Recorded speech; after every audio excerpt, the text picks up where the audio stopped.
అభివృద్ధి పథంలో నడిపించాలి. విద్య, వైద్యం, ఉపాధి, సాగునీరు, తాగునీరు, లా అండ్ ఆర్డర్ ఇవన్నీ చెప్పొచ్చాం. మనం బలంగా నిలబడతామని. అలాగే మేనిఫెస్టోలో, ఉమ్మడి మేనిఫెస్టోలో చాలా మాటలు ఇచ్చాం. వాటన్నిటినీ బాధ్యతగా ముందుకు తీసుకెళ్లాల్సిన అవసరం ఉంది. ఇలాంటి ఛాలెంజింగ్ టైమ్స్లో ఒక సుదీర్ఘమైన అనుభవం ఉన్న నాయకులు కావాలి. 4 దశాబ్దాల అనుభవం,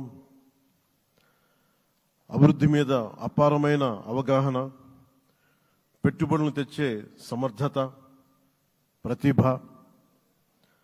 విదేశాల్లో ఉండే నాయకుల్ని మలేషియా దగ్గర నుంచి, సింగపూర్ దగ్గర నుంచి, యూరోప్ దగ్గర, అమెరికా నుంచి ఆ దేశాల అధ్యక్షుల్ని తెలుగు రాష్ట్రాల వైపు దృష్టి మళ్లించేంత శక్తి సమర్థత ఉన్న శ్రీ నారా చంద్రబాబు నాయుడు గారికి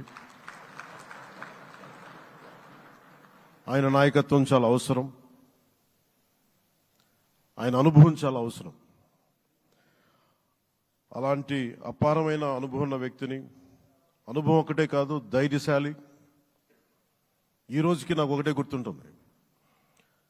మన తాడేపల్లిగూడెం సభలో చెప్పాను, చాలా క్లేమోర్ మైన్స్ పేలిపోతే, జీప్ ఎగిరిపోయి కింద పడితే చొక్కా దులుపుకొని ఆయన మళ్ళీ వచ్చి రాజకీయం చేసిన వ్యక్తి. ఈ రోజున సైబరాబాద్ ఉంది అంటే అది శ్రీ చంద్రబాబు నాయుడు గారి దార్శనికత. అలాంటి వ్యక్తి, ఆయన అనుభవం ఈ రోజున 2024 ఆంధ్రప్రదేశ్కి ఎన్డీఏ కూటమి తరపు నుంచి ముఖ్యమంత్రి అభ్యర్థిగా శ్రీ నారా చంద్రబాబు నాయుడు గారి పేరుని జనసేన పార్టీ పక్షాన నుంచి మేము బలపరుస్తున్నాం.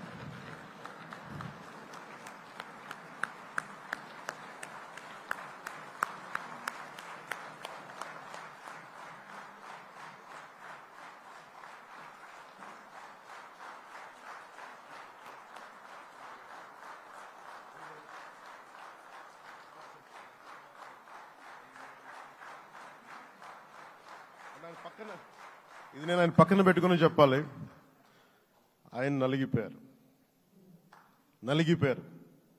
జైల్లో చూశాను ఆయన. పాపం భువనేశ్వర్ గారి బాధను చూశాను. నేను అనుకున్నాను, అమ్మా మీరు కన్నీళ్ళు పెట్టకండి, మంచి రోజులు వస్తాయని చెప్పిన మంచి రోజులు వచ్చినాయి.